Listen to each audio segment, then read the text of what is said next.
What is up everyone, Mark here. Welcome back to my channel, welcome if you're new. Today I'm going to be giving my top 10 songs for Eurovision 2023, and this is of course my top 10 songs so far. Before we begin, please be sure to like, comment, and subscribe to help support the channel and help me reach my goal of 1,000 subscribers. Without further ado, let's get into my number 10 spot, which is Israel. Now this is one of the new songs we got this week, and one of my absolute favorites. When this song first started, I thought it was going to be another generic pop song, and to be honest, in the beginning, that's kind of what it sounded like, and I was very pleasantly surprised as the song went along. This song really does bring something different. Noah has a fantastic voice, she is such a talented singer, and I love the way that she structured this song. This song really spices up in the second half. In the beginning, it definitely does sound like a standard Fuego type kind of track, but as it goes along, she throws in some Hebrew and also an awesome dance break. I loved the dance break, honestly. I feel like that was when the song really clicked for me, and from that point on, this became one of my absolute favorites. I was like, this has to be in my top 10. This really is such a fun song to listen to, one that is incredibly powerful too, with some standout vocals. I mean, the vocals here are absolutely impeccable, and what I'm really hopeful for is that Noah will be able to hit all these notes live and also be able to do that dance break live. I'm not sure if I see this winning the contest, but I can see this doing similar to Slow Mo last year, being very popular and potentially even getting top 5, if not top 3. So for me, this song is going to get a 9.5 out of 10. Love it a lot. I definitely want to listen to it more though. Definitely want to see live performance before ranking it too much higher. But right now, this is such a great song, one I really like a lot, and one I am extremely looking forward to in May. So with that, let's move on to my number 9 spot on this list, which is Who the Hell is Edgar? And this is Austria's song, another of the new songs that we got this week. And this one is so much fun. I love it a lot. The title of the song, of course, is referring to Edgar Allan Poe, the famous poet and writer. And the song is about songwriting. It's really about the struggles of being a songwriter and everything that goes along with that. It is such a bop, and I love the way they use Edgar Allan Poe and Shakespeare and people like that as metaphors for basically songwriting. The song definitely comes off as a joke entry at first, but a lot of the lyrics are very deep and very meaningful, and also just very, very vulnerable. There's lyrics about not being able to afford rent. There's lyrics about having to have an IPI or an A&R, which are things songwriters need to be found in the music industry, and I think it's just one of the best written songs that we've gotten so far. It's super clever, and honestly, a bit of a lyrical masterpiece. So for me, this song is also going to get a 9.5 out of 10. I think that it is fantastic. I love it a lot. I just really want to see what they do on stage. I hope they do that dance on stage also, because this year is sorely needing a dance entry. So really looking forward to that. And I think the only thing is I just find the other songs just a little bit stronger. That's why the song is only at my number 9, but still a fantastic song and one I cannot wait to see in Liverpool. So with that, let's move on to my number 8 spot. And this is Lazara, évidemment. Lazara is firstly such a fantastic vocalist, and I know we're just hearing the studio track, but honestly, if she's able to deliver all those vocals live, then yeah, we are going to get a very good result for France this year. And that is something that I am definitely looking forward to, especially after the result that they got last year, which was a little bit rough because I loved that song so much. But I think this year France has a great chance. Lazara is a fantastic singer, and the song Évidemment is super catchy and super different too. It kind of combines elements that songs like Voila had, again, those chanson elements, and modern elements like disco, and that's really cool. I mean, I haven't really heard too many songs like that, and I also think the lyrics are really good too. Again, all the lyrics are in French, so I'm not sure if general audiences will know what they mean, but similar to Voila, a lot of it is very vulnerable, and a lot of it is kind of about questioning yourself and personal change and having to stay resilient. And it's songs like these that make me wish there were subtitles at Eurovision, because I think that if people knew the lyrics of this song, they would like it that much more. So for me, this is going to get a 9.5 out of 10. I think the only critique I have really is just that the chorus didn't really hit for me on the first couple listens. Now I'm used to it. I don't mind the chorus that much. I think it is good enough, but honestly in the beginning I didn't think it was that strong, and I think that Eurovision audiences might honestly feel the same way. So one thing to note about this song, but regardless, love it a lot. And with that, let's move on to my number 7 spot, which is the Czech Republic. This is Vesna, My Sister's Crown. What a great song. I mean, this song definitely is winner material. I can see it winning. However, I do feel like the other 6 songs that I put above it are a little bit stronger. However, I still love this song a lot. I think it has some great lyrics, especially given that we have lyrics in 4 different languages, which is, I gotta say, really, really cool. As a language nerd, I really love that. I really appreciate that, and it just makes me like this song so much more. However, I do feel like the song hasn't grown on me too much since first listen, and again, we haven't really seen any live performances other than the one in ESCZ, which I feel like was not the best first impression, to be honest. And Vesna, they were trying, they still did great, but I feel like we haven't seen this performance at its full fullest potential yet. And beyond that, I don't really have too much in the way of critiques of this song. I will say though, the English lyrics here are a little bit odd in my opinion. They don't flow super well, to be honest, and the rap part was a little bit jarring, especially in the live performance. But otherwise, this is a fantastic song, and those critiques I have really don't hinder my opinion of the song that much. Overall, this is one I still listen to today, one I enjoy a lot, and one I really think has a great chance at winning in May. So for me, this will get a 9.5 out of 10. One of my favorite songs for sure, but I just feel like my top 6 are a little bit stronger. So on that note, let's move on to my number 6 spot, which is Serbia. This is Luke Black, Samo mi se spava, a phenomenal song. I mean, this is one of the best songs we've gotten this year, in my opinion. This is, in my opinion as well, a very worthy successor to the queen herself, Constructa, a great song with some great lyrics too, and a phenomenal, mind-blowing performance. Honestly, that performance was what made this song for me. Kind of like with Constructa last year, I wasn't a big fan of her song in and of itself, but that performance made everything come together. Same thing here. The song itself I thought was a little bit bizarre, maybe a little bit experimental, which I liked, but I didn't click with it that much. But seeing their performance, everything came together for me. I clicked with this song almost immediately, and from the first seconds of watching this, I knew this was something special. This really is such a great song, such a great performance, and I've seen some critiques of this song online, and sure, I can see merit in some of them. I mean, Luke's vocals in PZE weren't exactly American Idol material, but that wasn't the point for me, you know? It was really about the overall performance, the staging of the song, and the fact that, kind of like with Constructa last year, this feels a lot like performance art. So judging it based on vocals is something I definitely factor into my ranking, but it's not the be-all end-all, and I feel like the performance, the message, the lyrics, the dance, all of that really bumps the song up to me. And I think if I had to choose one critique, I guess maybe it would be the vocals, but that didn't bother me that much at all, to be honest. So overall, I'm going to give Samo mi se spava a 10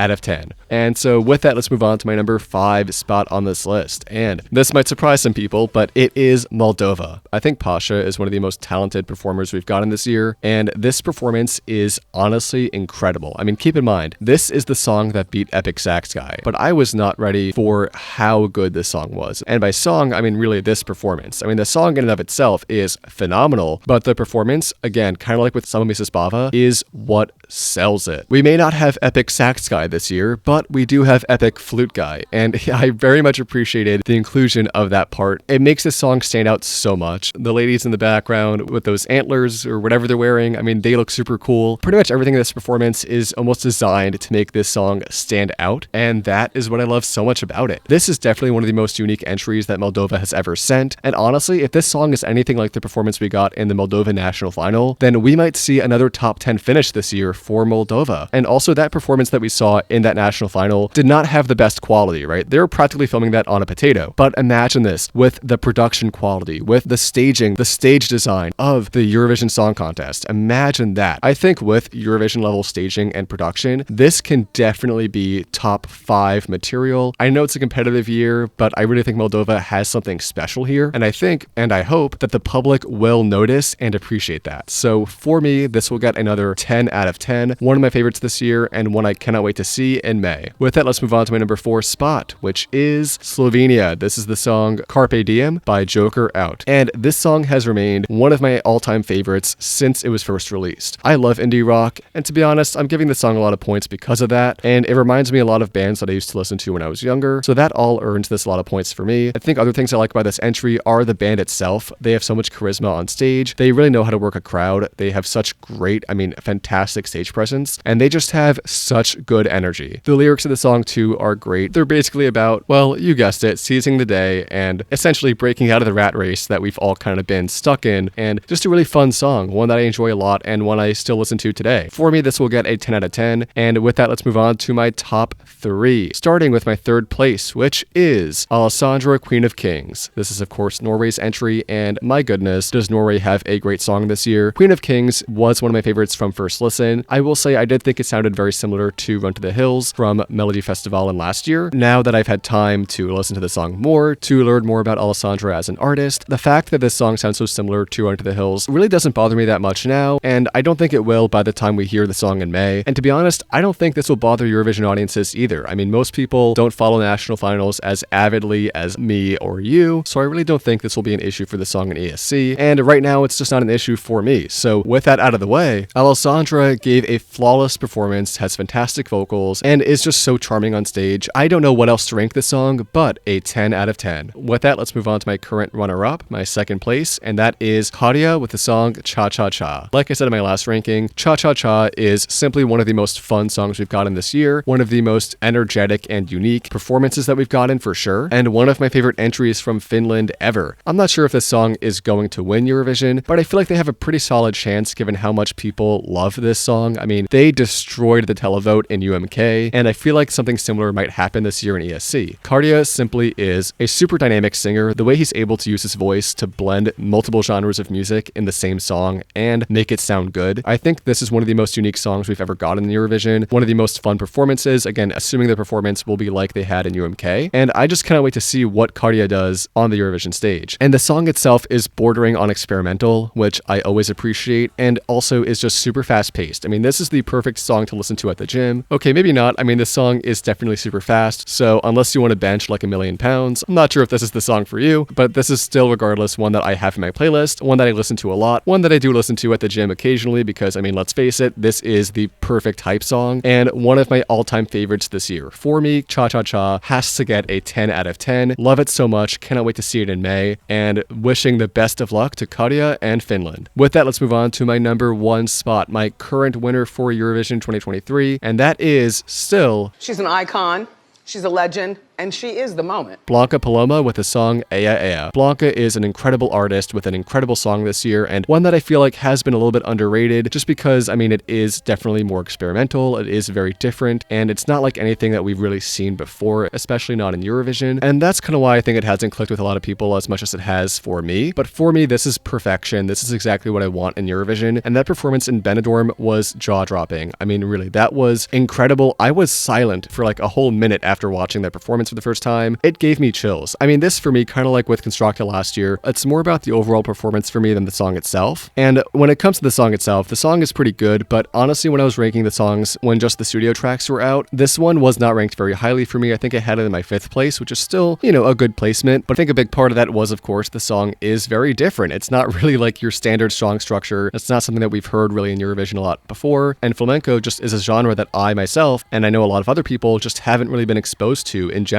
However, once I laid eyes on that performance, my mind changed. I mean, this is honestly perfection, an absolute masterpiece of staging, and because of that performance, I have nothing to give the song except a 10 out of 10. I loved her song last year in Benidorm 2022, and even though I loved Chanel, I knew Blanca had something special, and it's so great that she's able to share her music and her voice with the world this May. Super excited for Spain this year. What a great song, my favorite by far, and I am very excited to see what songs we get next week. So for me, this has been my list of my top 10 songs for Eurovision so far. Let me know if you agree, disagree with my list. Were there any songs that you feel like I left out here? Songs that you really enjoy as well? Let me know in the comments down below. I really want to hear what you have to say. And with that, thank you all so much for watching. I really appreciate everything. Please be sure to like, comment, and subscribe if you haven't already. And with that, I will see you all next time. Peace.